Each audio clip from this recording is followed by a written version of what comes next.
This is Lady Anne, owner of KPNL Radio and hostess of the Caravan Library of Lore, and I support Tessa. As an experiencer myself, I have filed my own reports with them, and the professionalism and heart they have shown my case goes above and beyond. If you have had an experience, I cannot recommend Tessa enough. Hi, this is Ernie Hudson, Winston Zedmore from Ghostbusters. I want to let you know that Ryan Stacy, he's created the Experiencer Support Association, TESA. You can check them out at www.tesacan.org. Now, they investigate paranormal, UFO, and provide support to experiencers. But you can check them out at, like I said, www.tesacan.org and see for yourself if they're really Ghostbusters. I can tell you this, they are a non-profit organization. Good luck, have fun, and keep it blessed.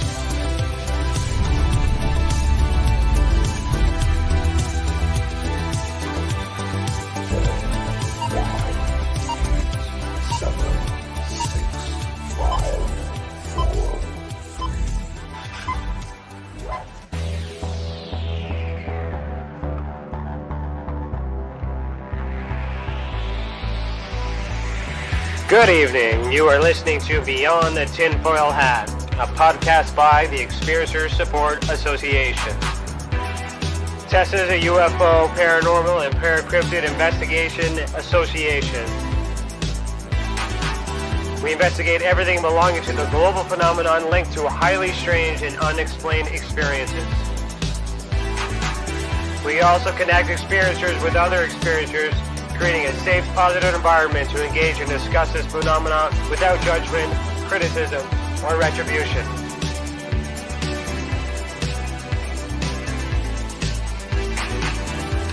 From the land of the white rolling sands, from the southeasterly tip of Georgian Bay, to all of you listening around the world, as we simulcast live on KPNL Radio, we salute you. If you want to go back and listen to our previous episodes, go to youtube.com/the Experiencer Support Association. Do us a favor and hit that subscribe button and ring that bell to be instantly notified when we are live, not only for these episodes, but every single element Tessa has to offer.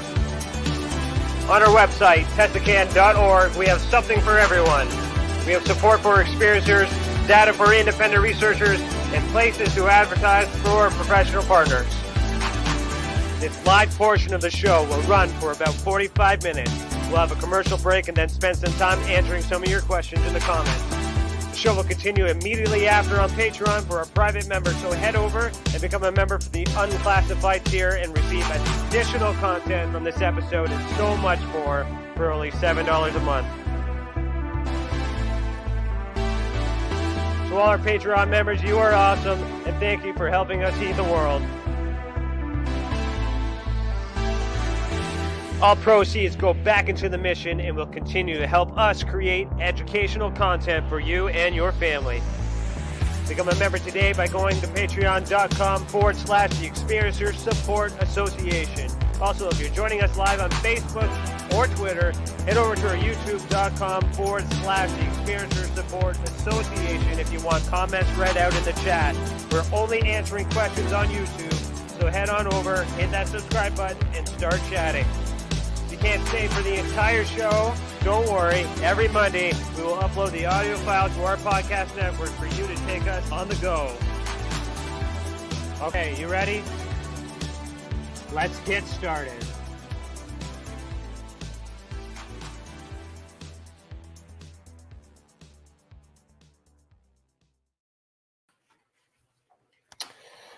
Good evening. Today is Thursday, April 1st, and I, Ryan Stacy, am your host this evening. Our guest for Season 3, Episode 10 is Alex Mistretta. Hopefully I don't do this wrong here. Alex is a professional cryptozoologist and a leading voice in Mokele-mbembe, Chipekwe, and Ennedi Tiger research in African cryptozoology. He is an expert in Bigfoots, especially in Eurasian Almastys and Yetis. He is also a leading voice in the mysterious African X. His knowledge and experience extends to South America's Grande, Mongolia's death worm, among others. He is a veteran of several radio shows and television programs, an aficionado of skiing and bodyboarding, a lover of superheroes, horror, sword, sorcery, and ninja movies, and an explorer, writer, researcher, and I can attest to this, an incredibly stubborn individual with questionable social skills, and he's simply an international man of mystery. Alex, put on your tinfoil hat. We're about to go down a rabbit hole. How are you doing, and how did I do on that? I'm doing great, and your pronunciation was perfect. Right on. Right on. Thanks for helping me with that. Yeah, you pronounced Bigfoot weird, but you know. Yeah, you can't blame a girl for trying. Come on. So, man, let's dive into it. Like, where you've been gone for a little bit. Where have you been? And what have you been doing? And what's your role with Tessa now? And why? Well, I've been skiing, but aside from that, I decided to step back a little bit with in terms of Tessa. Not quit, step back, kind of focus on things I do well, which is, you know, the cryptozoology stuff and be an advisor and that sort of thing, you know, instead of having a more bureaucratic, you know, ambassador role, which is really not my forte. And part of that, I think and again, me stepping back has nothing to do with Tessa. It has to do more with the paranormal community as a whole. I feel like I've been banging my head for so many years, trying to be progressive, trying to really go for answers, trying to push and push and push. Mm-hmm. And I get so much pushback and I get so angry about it that I wanted to kind of step back from being involved from the day-to-day within the community type of thing, you know, focus a little bit more on just, you know, doing, you know, my work and what's important to me. So I got tired of being pissed off every day, if I'm going to be honest about it, you know? You know what, man? So, I envy that. And I feel that. I've recently been getting bantered from it as well. And, you know, that's what Tessa's about too, though. We're here to take that heat. So let us take that heat. You do what you got to do. Get that work, get that data, right? That's you know, less bitch and more work, right?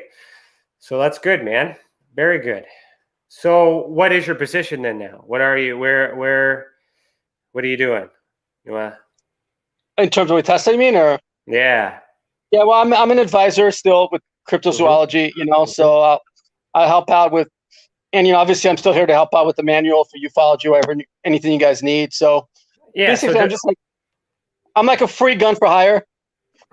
Yeah.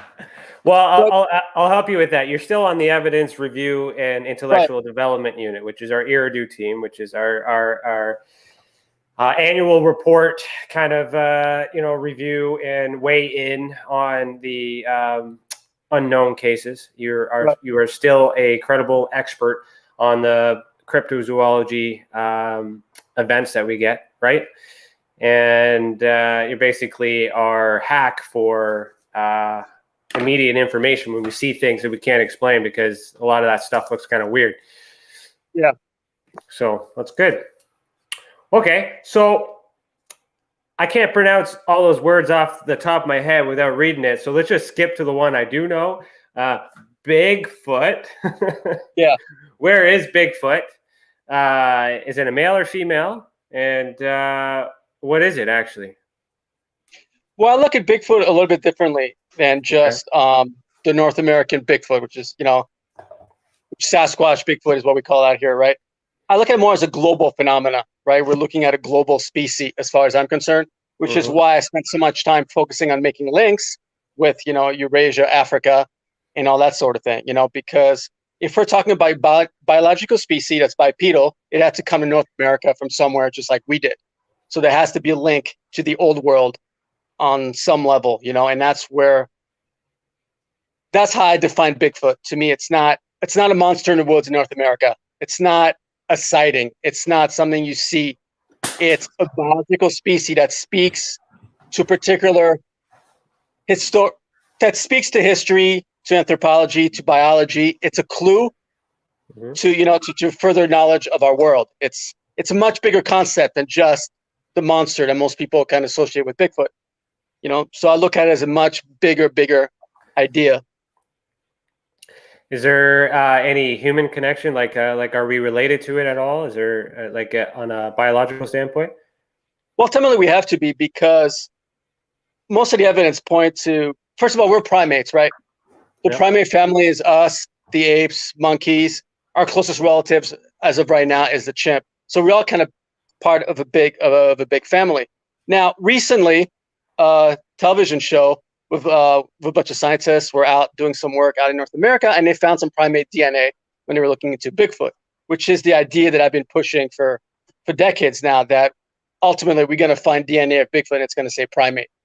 And the reason I've always felt that it's primate, besides the fact that we have some hair samples that look very primate-like, obviously you can't determine if it's closer to apes or to humans just from hair samples. You need DNA for that, and that will come down the line. But if you look at it from a fossil standpoint, genetic standpoint, every species that's ever existed on Earth from 7 million years back to now that looks like Bigfoot, that have behavior similar to Bigfoot, has been either from the human family or one of our ancestors, or from the ape family. So, applying Occam's razor, you have to assume that from that standpoint, Bigfoot has to be part of the hominid family, which hominid means apes and humans. Hominid means just humans and our ancestors. Now, whether it's strictly within a hominid, meaning related to us or our ancestors, we don't know. Right. I would have assumed that prior to this latest DNA finding. I wouldn't have expected it to be closely related to chimps or apes. I would have assumed it to maybe a little closely related to us. But again, one DNA sample doesn't tell the whole story, so that's still a possibility. So, primate, 100%. Okay. And what about the intelligence level then? Like, if in comparison to, I guess, apes, humans, and Bigfoot, how would you rate the, who's smarter out of all those three? Us. I mean, us? Okay. Us. Good. Maybe not wiser. Maybe not wiser, but smarter. I would assume the intelligence level would be somewhere between us and chimps. Obviously, we've observed from behavior with Bigfoot that it seems to have a pretty high level of intelligence. And also, if you look at the shape of their heads, that receding forehead, which is something they share with a lot of our ancestors, which means that your cerebral cortex, which is responsible for human intelligence, isn't quite as well developed. Meaning that what we consider intelligence is probably lacking slightly from their standpoint, which makes sense because from an environmental standpoint, it's not something that they need. They don't need to know how to work a computer. They don't need to know how to drive a car. They don't need to know how to, solve equations. They need to know how to function in an environment, avoid us, And if you look at chimps, are so much smarter than people think. For example, they use tools, they make war, they have tribes, they communicate. So, they can learn up to 300 words through sign language.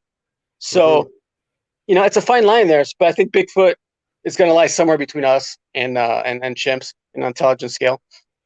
Okay. Is there any indisputable evidence other than how can we prove that he exists or it? You didn't answer that. Is it a he or a she, or is it both? I guess it would be both, right? It's going to be a biological species. Yeah. Yeah. So no, there's no indisputable proof. Otherwise, I guess we wouldn't still be here talking about it. But I think there's a lot of clues. And the latest DNA findings is a step in the right direction. There's also a study that an expedition that no one really talks about in Bhutan, which is next to Tibet and Nepal in the realm of the Yetis. This was a couple of years ago. They were looking for the Yeti, and there's a bunch of scientists and geneticists that went along. And they were using something called eDNA, which is something I've been pushing for the last couple of years. eDNA is environmental DNA, meaning that you can get DNA not just from hair samples or blood. You can get it from the air. You can get it from the water, anywhere a species has been, right? Yeah. And literally in the middle of nowhere, and they're looking for Yeti DNA, they found DNA that matches 99% human, but and which is different than what they found in the North American woods recently, right? That says more closely related to chimp. So that's intriguing, and I think we're going to need a lot more of that, before that mystery solved. And for the record, I do think eDNA can be used in a lot of areas, not just Bigfoot, all through cryptozoology, even in ufology and the paranormal. I think it's something that it's a weapon that we have now that can transform all these fields into, Yeah, like, do they have any devices that the civilians could purchase that that could measure that? Because like in the paranormal world, we have those air thermometers that kind of to measure the temperature drops, or the drafts and leaks under the doors and whatnot. All that crap. But like, do you think is there a technology that exists that we could purchase as civilians? Unfortunately, not. You have to know how to take samples, not contaminate the samples, and you have to take it to a professional geneticist because one, it's very expensive. I'm honestly, I don't know how much it is, but from what I hear, it's pretty expensive. And you need the equipment that you can find at UCLA or any other, Stanford or wherever. You would have to contain the environment too, because like in terms of contamination, like I know from crime scene and whatnot, like even to collect a print or any forensic evidence, you got to square it all off, block it all off. How do you do that with the air? If you're standing in there and you're breathing, how are we not contaminating the air? Yeah, I mean that's a brand new thing. I don't think they've worked that out yet. I think it's still easier to get water samples and dirt samples than it is through the air. But I think the idea of getting through the air is mostly because there's air samples, molecules get thrown up in the air and you can capture those. But obviously, you still need something to compare it to in the database, so it's still in its infancy. And it's going to be a lot of false positive, a lot of false negatives, maybe, until we can really work that out. But it's a numbers game. The more we do, the more we get, the more we start getting a complete picture. So again, I think that's the future of this field, What's the closest you've been to a piece of evidence to support Bigfoot? Well, twice actually. So the first time I was in Southern Washington, I planned this expedition about in 2015. And we found some prints. Okay. And I have one cast of the print which broke since then. And it was actually cool because we found some bear prints too in a neighborhood, so we had something to compare it to. And so what we found, so we were walking down kind of this path, and we saw some deer prints, and so we just kind of followed the deer prints. And behind the deer prints, you can see this huge, about 18-inch footprints that looked like a naked foot was kind of following it. So we assumed that whatever it was following the prey. And this was about 5 minutes after we found bear prints, so we can tell the two prints are different. And it went into a clearing. It seemed to have gone around in a circle, and then kind of seemed to have it kind of hightailed out of there, So I don't think it ever caught the deer. So to me, that was intriguing because how large the prints were.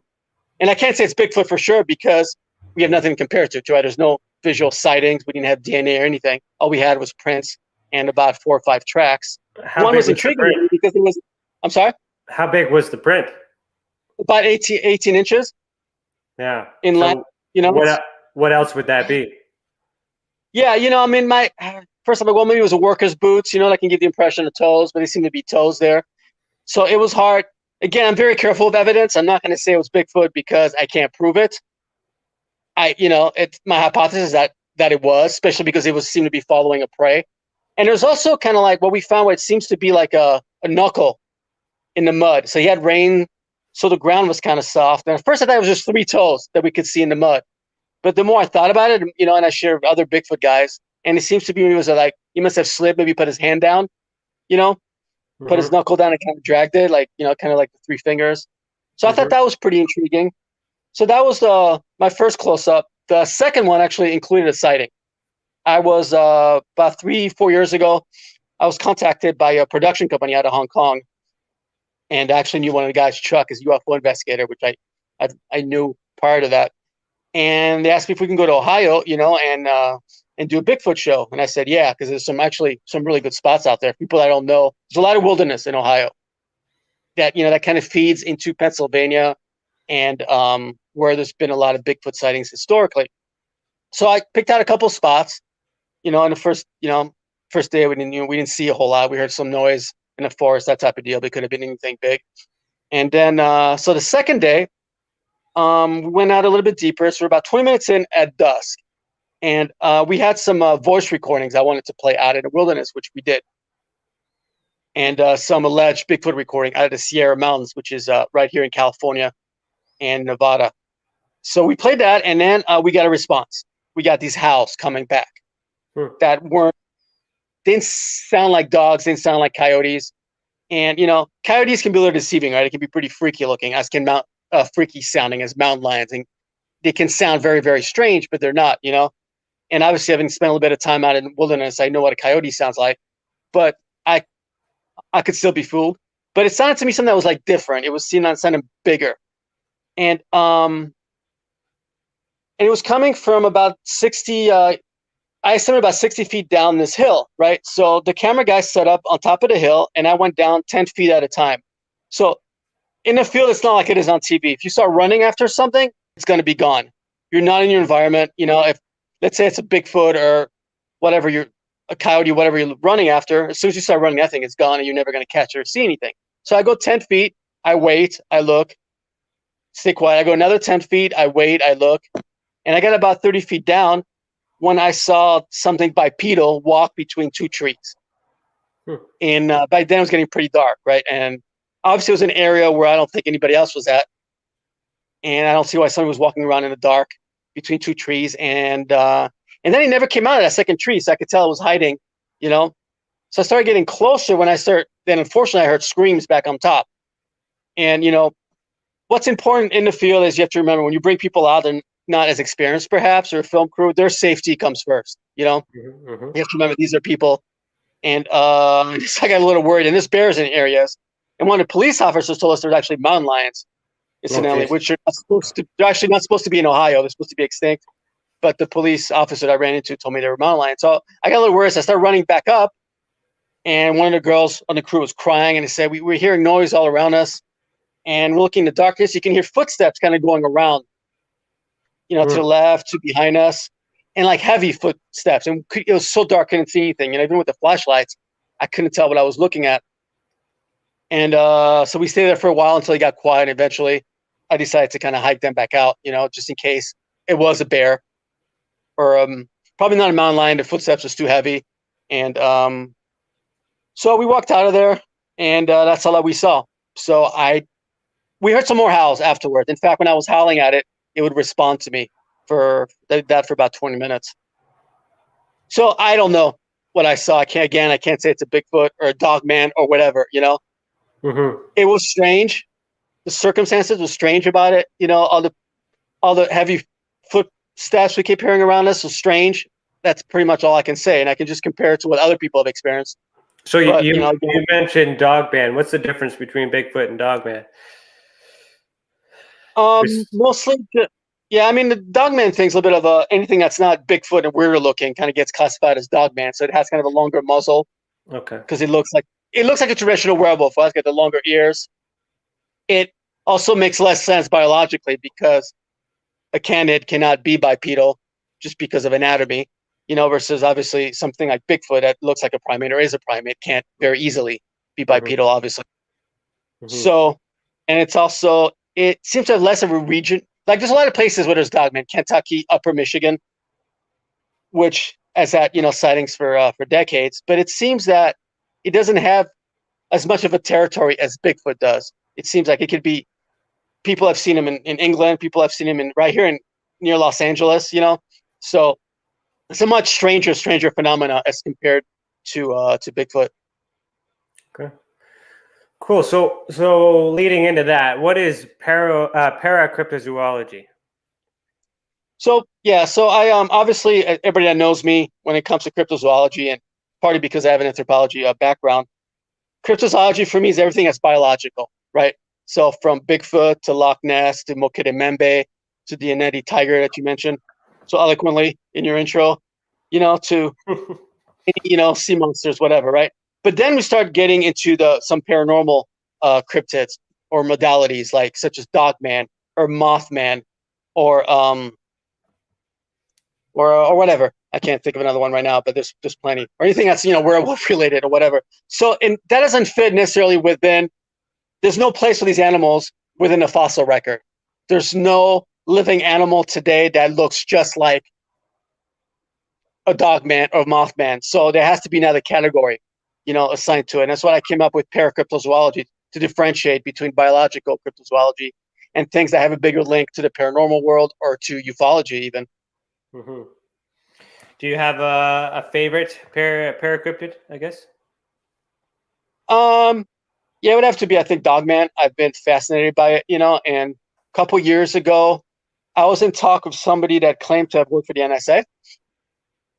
That was that at they had a lot of funding available, and they were gonna fully fund my work and all that. And we went back and forth about 6 months, talking back and forth about it until the whole thing fell apart for other reasons. And they started bringing up Dogman within the conversation in interesting ways, like asking me questions that were, I'm not sure were just questions. They were like statement half questions.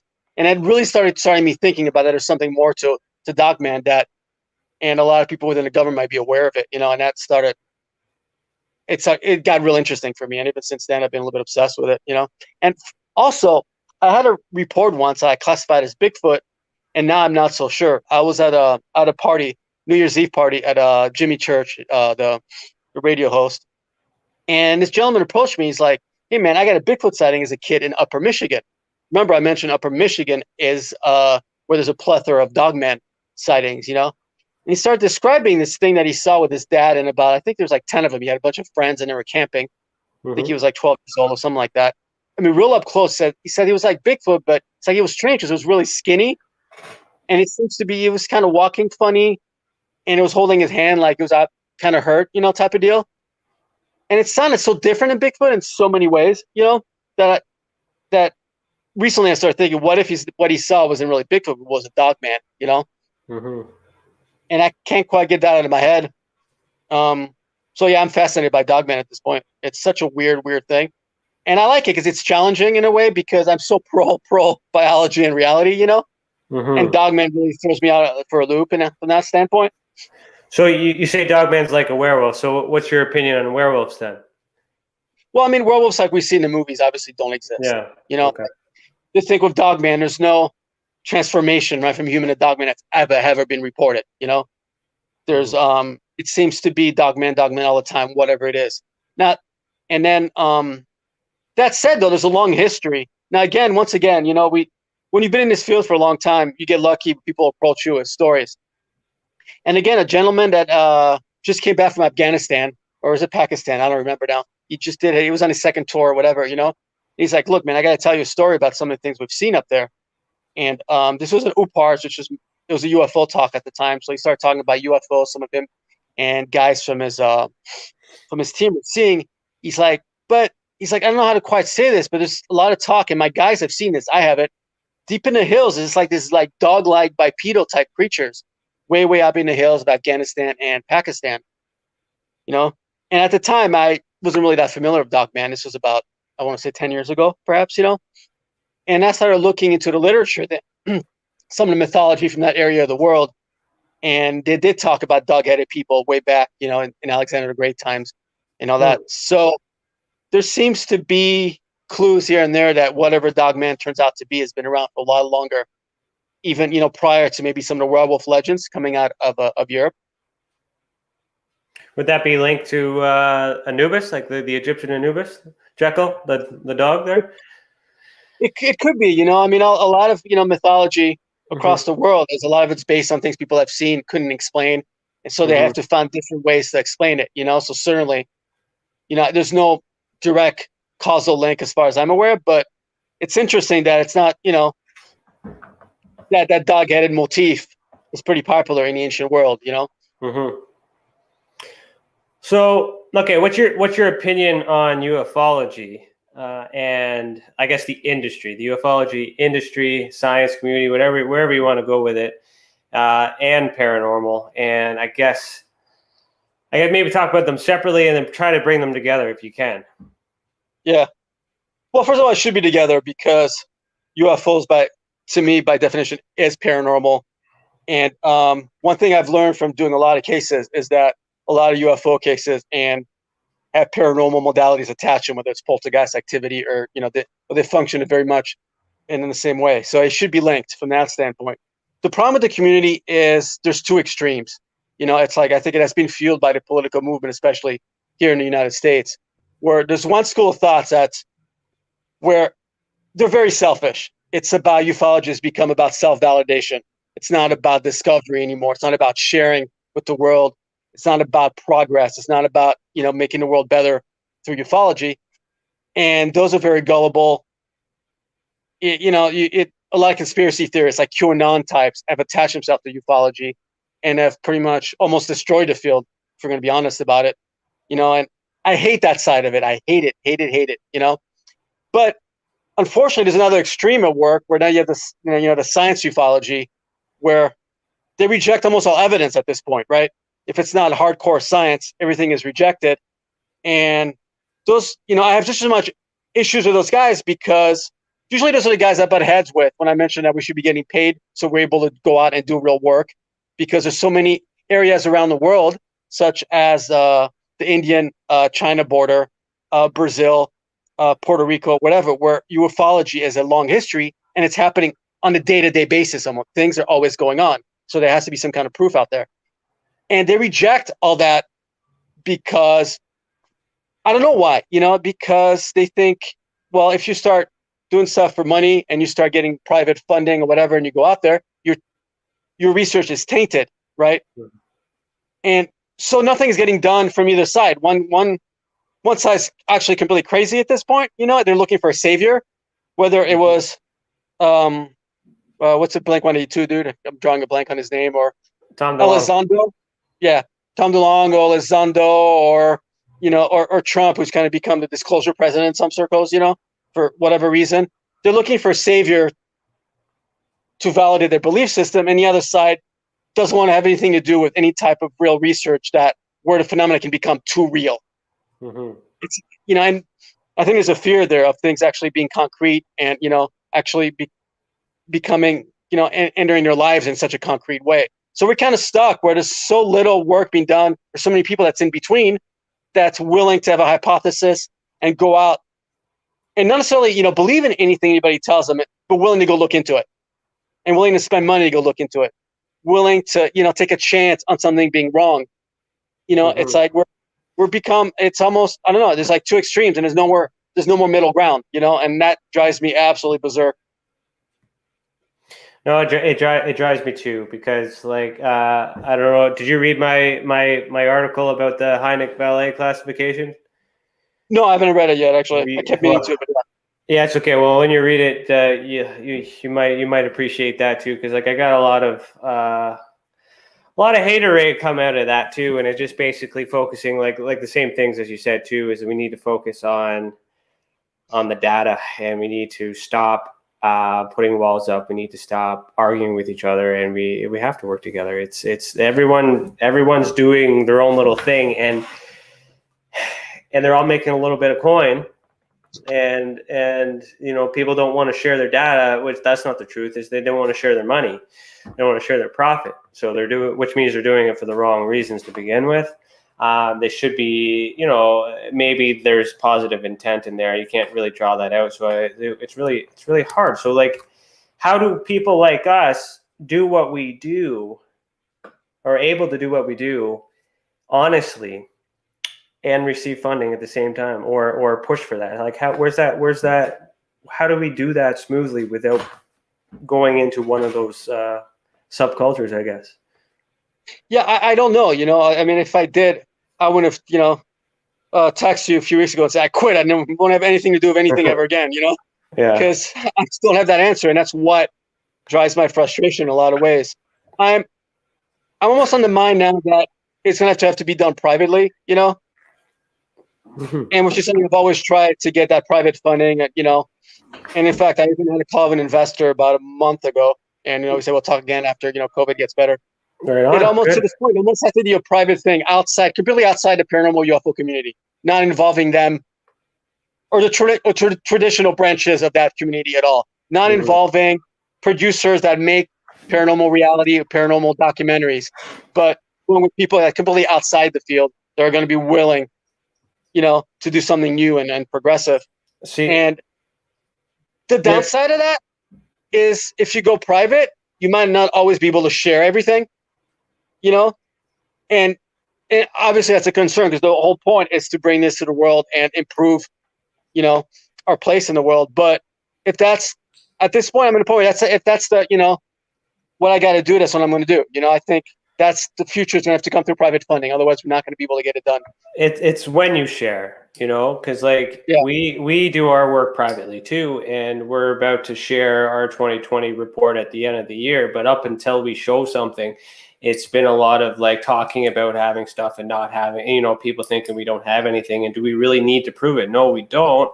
Yeah. But our experiencers, the people we help, then the people you help. So for you clients, right, private clients, that's what we're, we don't really need to, who said it? Joel from UAP Research recently called it UFO porn or paranormal porn. Just basically post it on the internet and everybody eats it all up. And so I guess for us, we have to keep doing it private, keep talking about it, show a little bit here and there. And then when you get the smoking gun, release it all at the same time. Yeah. What not to? Okay, so I'm gonna switch gears a little bit here. You notice how my screen's been a little fuzzy? Well, I'm on my phone, so it's kind of hard to tell. But can you see me very well? Yeah, you're good. Yeah. Do you see that little guy behind me? Yeah. What is that little guy? You got a little gray behind you? Yeah. Well, tell me about that guy. What are those guys? You mean in ufology in general? From a cryptozoology perspective, or paracryptid, like where do they fit? Where do they fit in that? Well, I think for me they're strictly from the UFO related, so I wouldn't include them at all in paracryptozoology because they're obviously they're paranormal. They're half biology, half paranormal, right? But to me, they're so associated with the UFO phenomena that I would put them strictly in that category. But that's assuming that they pilot the craft. We've never really seen them in the craft, have we? Well, we don't know that. We just know the only correlation we can make is that cases that involve other aspect of ufology involve the grays, right? So again, we have to differentiate between correlations and things we can prove that we know for a fact, Mm-hmm. So we know grays are correlated with UFOs because if not, about 90% of those encounters, people are lying. So, which I don't think they are. So there's a correlation on some level, but yeah, we don't know what their real intent and what their, day-to-day operations within ufology is all about. Mm-hmm. I don't know if I ever told you this, but I saw a film of one once. Oh yeah? No. Yeah. I don't know if I ever told this story on there, but so we were this was years ago. Dr. Barry Taff, who's someone I work with on poltergeist cases, gives me a call. He says, "We have a poltergeist case. Can you go?" I go, "Yeah, come. I'll come. I'll meet you there. I'll come grab you." I don't remember what the instances were. So anyway, so we went there, and it started out as a typical poltergeist or ghost case, right? It had been going on for a while. Her dogs kept dying in the apartment. She kept taking pictures of, like, faces. Some of the best pics I've ever seen is a picture of, like, the lady. This was in Pasadena, in California, just sitting on a bed, and there's about a series of about 8 to 9 faces that started on her skull and went back until it disappeared into the wall. So we're getting this type of pics, and light anomalies and all that. And first, she was mostly worried because her son was freaking out and didn't want to live there anymore, and she was on her third dog that had died, in the apartment. And so we're going through, our usual routine and all that. And then she's like, "Oh, I got some pictures of stuff. I'm not sure what it is. Can you guys identify it?" And she shows us pictures of lights in the sky that we can't identify, or streaks are kind of above her apartment, type of thing. Mm-hmm. And they're much, too big and pronounced to be stars. So I'm like, well, this is a little odd. So now we're heading into some UFO territory. She's like, and she knew nothing about ufology or paranormal. She'd never been interested or anything, She's like, and I got a film. And I'm like, wait, what? A film of what? She's like, I got this little guy in my bedroom that I took with my cell phone. So at this point, I'm like, okay, well, show it. There's 3 of us there. It was myself, Barry, and Jack, which was another investigator. I'm like, well, show it to us separately before describing it. So, so we can discuss it without being influenced by each other after we see the film, type of deal, which is how we work. And it was really dark, because she took it by cell phone middle of the night. The flash wasn't on. And it just looked like some little guy, that looked like a little gray walking around her bedroom. Hmm. And I was just going, I saw it, the other two people saw it. And again, it was very short and brief, and that's what started me thinking that there's that link between UFOs and, the paranormal or poltergeist or ghost or whatever you want to call it, But unfortunately, she destroyed her phone, destroyed her, she went to church and it told us that we were Satanists and she was going to go to hell if she, so she burnt all her evidence and we lost it all. And I'm still angry. Oh, angry at her or angry at the church? Whose fault's for that? Who's at blame for that? I think everybody knows I'm pretty angry at the church in general. So you're a pretty angry guy, eh? Do you rate your anger at all? No, maybe I should. Well, on a scale from 1 to 10, how angry does this make you? I can't even tell what it is on the phone. So take a close look, man. Take a real close look. Oh, it's Bigfoot. Oh, that's a 10, bro. What's Bigfoot doing? Nothing, because he's not there in real life. No, he's holding the gray alien. So, so that's impossible. That will never happen. No, I'm not saying there isn't a correlation between Bigfoot and aliens. I've never said that. But from an origin, and that's what I can't get people to understand about what I'm saying. So I'm just looking from an origin standpoint. Yeah. That where the evidence leads and what's the most likely outcome is that Bigfoot isn't some alien that came here and it dropped him off in a forest for no reason, all over the world for the last 1,000 years. But it doesn't mean there isn't a correlation. There's an interest from one party to the other. I mean, and even when you start talking about paranormal abilities, right? People attribute to Bigfoot, which I think sometimes has to do more with our perception more so than something Bigfoot's doing, or perhaps it has, it's able to emit infrasound. But look, there are people like us that have humans that have certain abilities, right? Mm-hmm. So we have a connection to the paranormal. We have a connection to ufology, to UFOs, to aliens, because we're obviously all these contact cases. So there's no reason why something like Bigfoot would also from Earth, just like we are, doesn't have some kind of connection that we haven't been able to identify. But it doesn't mean that Bigfoot originated from wherever and is not an Earth species, because that's what, all the evidence is in that direction. It's not either or. Things aren't mutually exclusive, which is, I've been always trying to get that across, but people get so upset when I go straight to biology and science that they skip that part of what I've been talking about, Have you done any research around the mythology with Enkidu from the Sumerian mythology, Epic of Gilgamesh? Yeah, I have actually, and I think that, and I think that, well, my point of view on that is it very much ties into the Almastys in Eurasia, which is the Eurasian version of Bigfoot. Okay.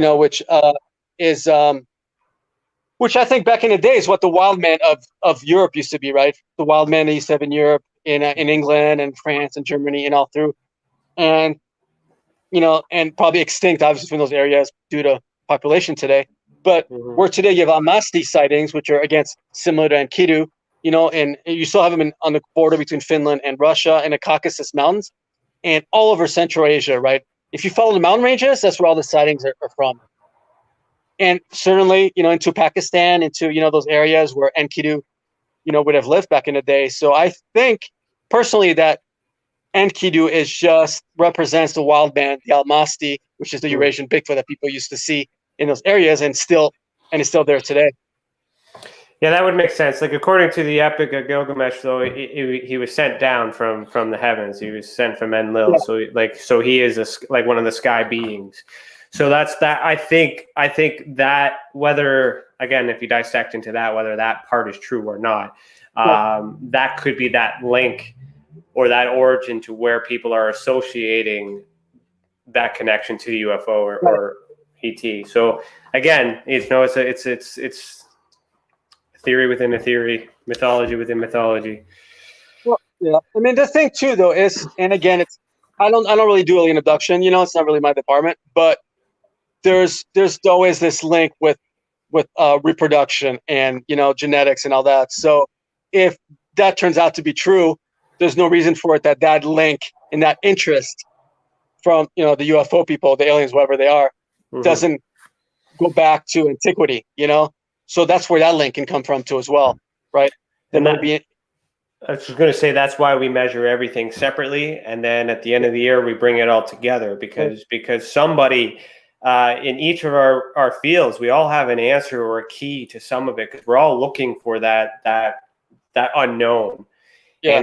And if we can find a piece of evidence that at least identifies or concludes on our spectrum, then perhaps putting those 3 pieces together, or 4 pieces, depending on how many branches you want to say we have, then we might be able to at least identify an entity, and then go from there. Well, no, that's a good point. That's always been my approach, where you deal with the Almasty or Bigfoot from biological standpoint, you deal with UFOs, and you just see where it leads ultimately, But when you have your hypothesis, it has to be something you can test, that you can go out and do work upon.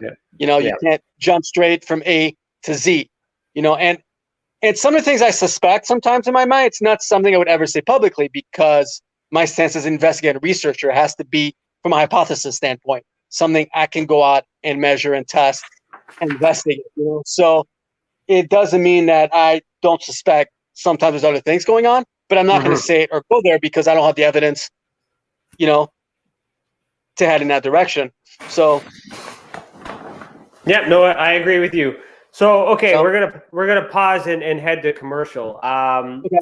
Those of you that are listening, if you hashtag Tessa merch in the YouTube chat, you have a chance to enter into this month's draw, which is a bumper sticker that says "I am an experiencer" and a Tessa hat. We are going to announce the winner of last month's after commercial break. So make sure you hashtag Tessa merch in the comments. Okay. So I just want to, we're going to give a message to our professional partners, pardon me. Also, if you're listening to this live on KPNL Radio or a future podcast, remember to head over to youtube.com/the Experiencer Support Association so you can get the video that goes with this audio. Remember, you're listening to Beyond the Tinfoil Hat, a podcast by the Experiencer Support Association, and we will be right back. Ryan is one of Canada's leading new UFO investigators. He conducts and oversees UFO investigations on a constant basis and was really taken by his research. He's compiled a tremendous amount of data regarding UFOs in Canada. And just as interesting, he really goes over how UFO investigations are done and what are some of the mistakes that people make when they submit evidence. Note for starters, don't edit your videos or photos before you send them. If you want to hear more follow-up conversation between Ryan and myself, you can go to richardolanmembers.com, where we have a candid conversation on ufology, the paranormal, and more. And remember, while we learn and grow and search for the truth, let's be good to each other.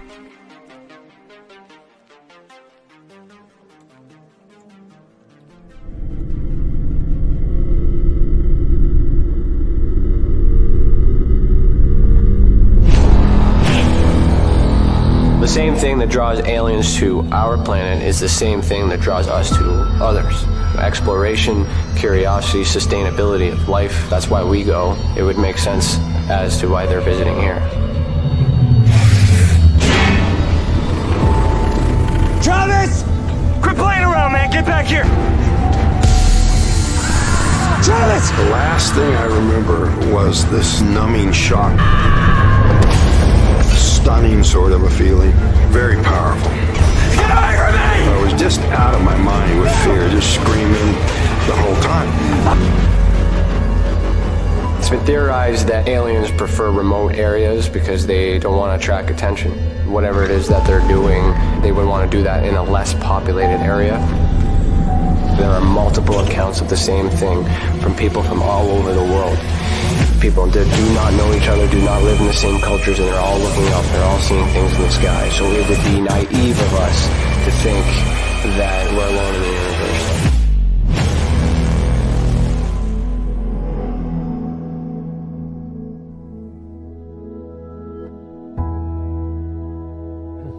My mission is to assist and help those experiencing this phenomenon in such a way that they're able to continue and live with it, and also in a way that it can be measured, quantified, and reinforced within today's society, so that way it can be accepted and no longer viewed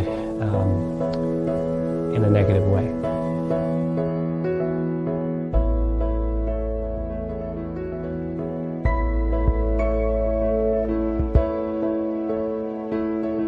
One thing that I do value in people is the ability to sense and feel when something is right and when something is wrong. That is a natural ability that we all share. Now, when we combine that with the paranormal and ufological abductions or visits, I have this sensation that these abilities are connected. Not everyone can sense, not everyone can feel. However, those who can are typically connected with something that we cannot explain.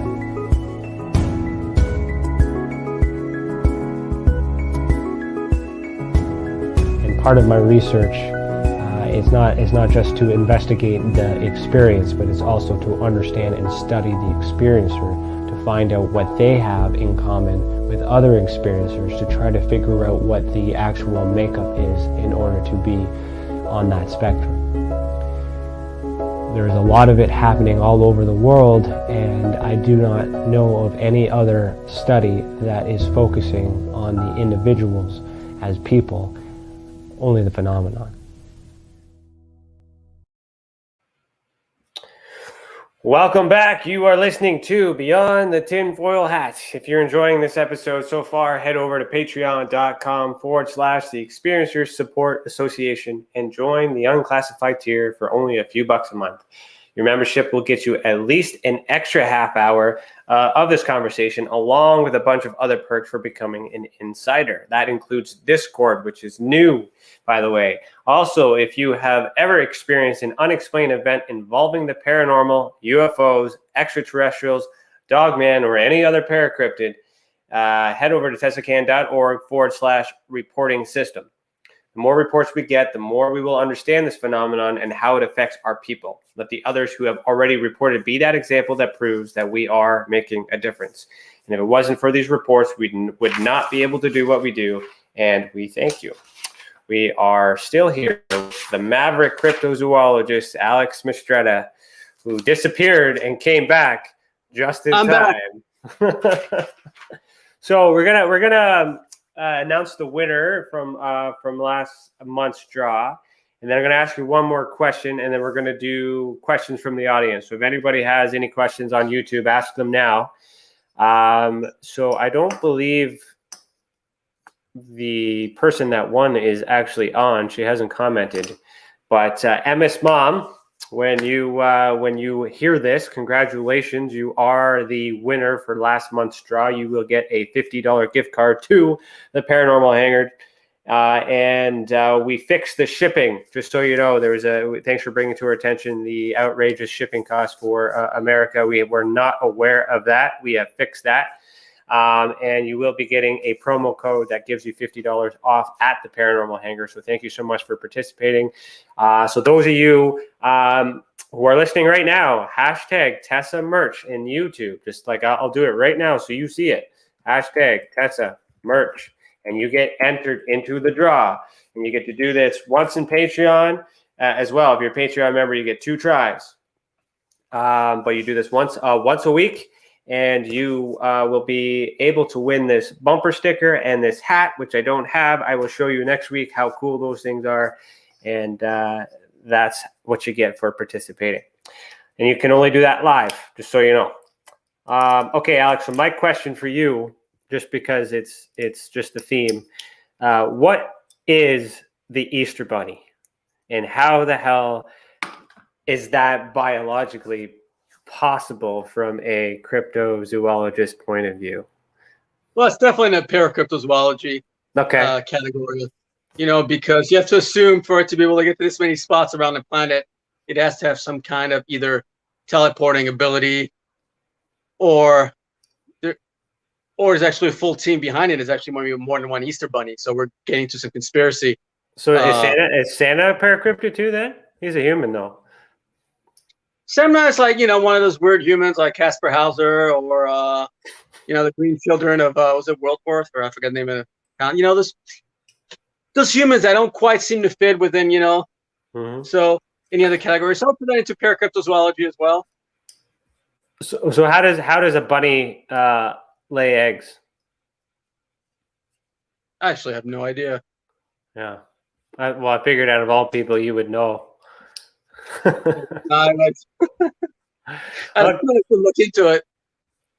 All right, so I'm just checking to see if anybody's got any questions.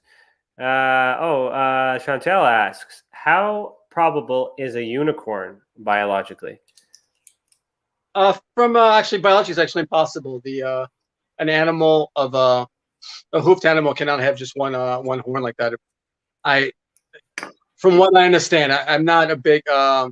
That's not my department. I'm more towards big cats, mammals, but other type of mammals. So, from what I understand, it's actually an impossibility.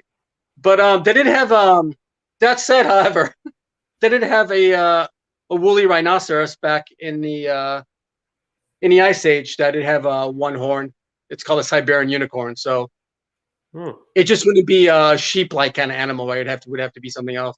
So a lot of people think that a Siberian unicorn, as they call it, was actually influenced the unicorn myth. And but nothing poops cupcakes. And sparkles. nothing. No. The squatty potty. Just remind me. Yeah. Okay. Scarborough Sasquatch Station says, Tessa Merch, right on, you're in the jaw. Why would the Sasquatch be seen entering/exiting from alien craft/UFO? Guests/workers for the aliens are the Sasquatch being used for brute strength or another nefarious reason? There's a lot of questions there. So why would the Sasquatch be seen? So I guess in some reports that in his research, he's suggesting that I guess Bigfoot has been seen entering a craft. So what are your thoughts on that? There are those reports out of Pennsylvania, for example, but it's a little bit. It's not. It's such a small part though of the data. If you look at it from a global perspective, for example, when you go over anywhere outside of North America, you have actually no sightings or reports of Yetis or Almastys with any type of UFOs or paranormal modalities. In North America, you do have some of those, and they do have to be explained. I don't know what the answer is, but again, it's such a small part of the equation that. And how do we know they're really Bigfoots? For example, a few years ago, I spent 4 days on the Skinwalker Ranch, right, investigating some of the area and talking a lot of the Native American population around the ranch and gathering a lot of stories about what's going on and all. And there's a lot of people always talk about Bigfoots on the property, but that's actually not true at all. There's actually no Bigfoot sightings on the property. If you talk to people around the ranch, they'll tell you the only Bigfoot sightings are at Dark Canyon, which is about a couple hours away, which I've also been to. But what you do have on a ranch is you have these Bigfoot types that are coming out of these portals, right? People are reporting. But everything else, none of the behavior is similar to what people experience with Bigfoot sightings out, in the Pacific Northwest or in the woods. So it tells me that then anything that's kind of looks like Bigfoot, that's kind of, hairy, bipedal, people call Bigfoot. But what if it's something else that's completely different? What if there's something that's masquerading as Bigfoot, but that's not really what that is? Mm-hmm. Because again, all the cases you have where there's UFOs involved versus a traditional Bigfoot, there's a lot of subtle differences, and not just from physiologically, but the behavior is different, so mm-hmm. I don't have a clear answer. I just think that there's something else going on that's different. The other part of the question is like, what is your thoughts on I guess the Sasquatch or Bigfoot being used as muscle, I suppose, brute strength, to assist with the little gray men or gray aliens? Sure, I mean, from a practical standpoint, I wouldn't see why not, right? Yeah. If you're gonna come to Earth, and if they've used human as labor in the past, or some ancient some of the ancient ufologists guys believe, it stands to reason that they would use somebody else today. And I'm sure, obviously, if you have something that's bipedal like Bigfoot, that's relatively intelligent, it'd be a good source of manual work. But again, it's so speculative at this point because you can't assume that just based on a handful of sightings of UFOs and Bigfoots in a general area, you know? So especially when, again, it's such a small percentage of the worldwide data. And I'm talking about the data all over the world from the last 1,000 years, you know? So it's, sure, is it possible if you start, once you open up Pandora's box and the aliens are here and they're doing something, they're doing work, once you open that Pandora's box, a lot of things are obviously possible, you know, from that standpoint. I was just going to say, like in the Epic of Gilgamesh, again, the story there essentially is that Enkidu was the protector for Gilgamesh. You know, he was biologically bigger and stronger than him. And in the epic, up until the death of Enkidu, you know, they were partners basically, trying to, you know, get to the rocket station, the rocket pad, or whoever. I have to, you know, that's the Sumerian legend there. That's so I think it's practical as well. It would make sense. I mean, I was in the Army, you know, I always liked working with the bigger guys because they were the muscle, and I was, you know, it makes sense. Yeah, as I said, a lake doesn't necessarily, you know, speak to origin. Yeah. You know, so. That's true. So we'll take one more question, and then we'll head over to Patreon. V says, why are there long pole skis on his shoulder?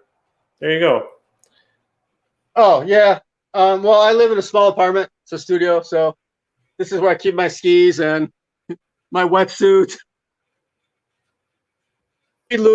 My street luge is actually in the kitchen. So when you're in Actual Man of Mystery, you have to do these things. Oh, that's true. All right, everybody. So we're going to head over to Patreon, and I think we're going to talk about the Mokele-mbembe. Is that what you want to talk about, maybe? I can always talk Mokele-mbembe. You want to give a little hint as to what that is? It's like a dinosaur, isn't it, or something? Well, I could be wrong. Well, it looks like a dinosaur. Yeah, in the Congo, there's been sightings for generation of this animal that looks like a sauropod. It's semi-aquatic. It's a quadruped, and it's got a big body, long tail, long neck, small head. And I worked 2 years on a project for Mokele-mbembe, speaking to people directly in the Congo. So. Okay, we'll stop there. We'll do that. We'll do that on Patreon. And then another thing too is you were recently at a hotel in Jerome, right? Correct. Yeah. Do you have anything you could share on that at all? Interesting in Patreon? No, we got nothing. I mean, it was a very casual. I mean, I spent half the time I was teaching a 3-year-old at ghost hunt. So. Well, I appreciate your honesty because you should have said yes, so that way we could get people over there. But you're an honest man. I appreciate that. Yeah, sorry. No, it's okay. All right, everybody. I think that is it. So, Alex, do you have anything else to say to everybody since you are taking a back seat here, but you're still with Tessa? And who knows when you'll surface again, but you're still working with us privately. Anything you want to say before we send everybody off? No, just thanks for anybody that's tuned in and listening tonight, you know, so it's cool. Hey, man. So. All right, everybody. Thanks for watching. Keep your eyes in the sky. Heed the world.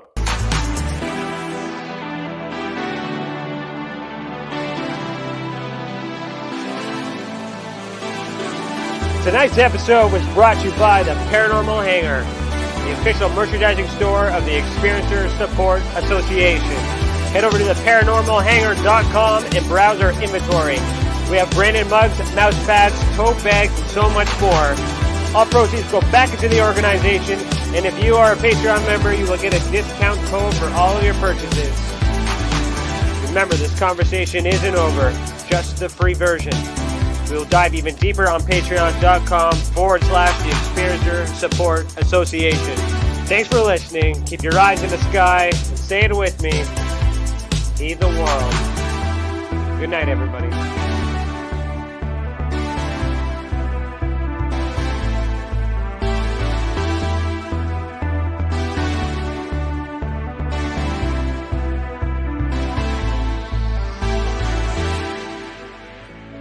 Hi there, this is Dave Scott from Spaced Out Radio, where together, my friends, we own the night. On our website, spacedoutradio.com, we have a place called the SOR Sightlines Report. All of our investigations and people who inquire are turned over to TESSA, the Experiencer Support Association. Ryan Stacy and his crew, what I like about them, they're independent. They're not working for anybody, and they want answers. We want answers for our listeners and people who inquire as well about their experiences. It's a great tandem, and we love being teamed up with TESSA. If you haven't heard of us before, that's okay. We'd love to earn your listening ears. Join us 9:06 Pacific Time, 12:06 a.m. Eastern for 3 hours of live entertainment 7 days a week.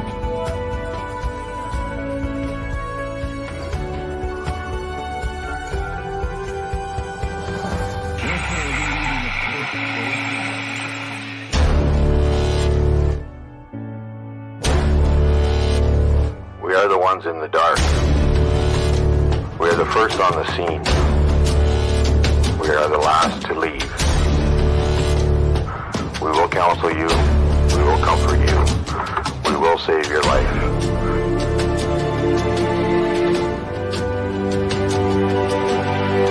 We are the unsung. We are the underdogs.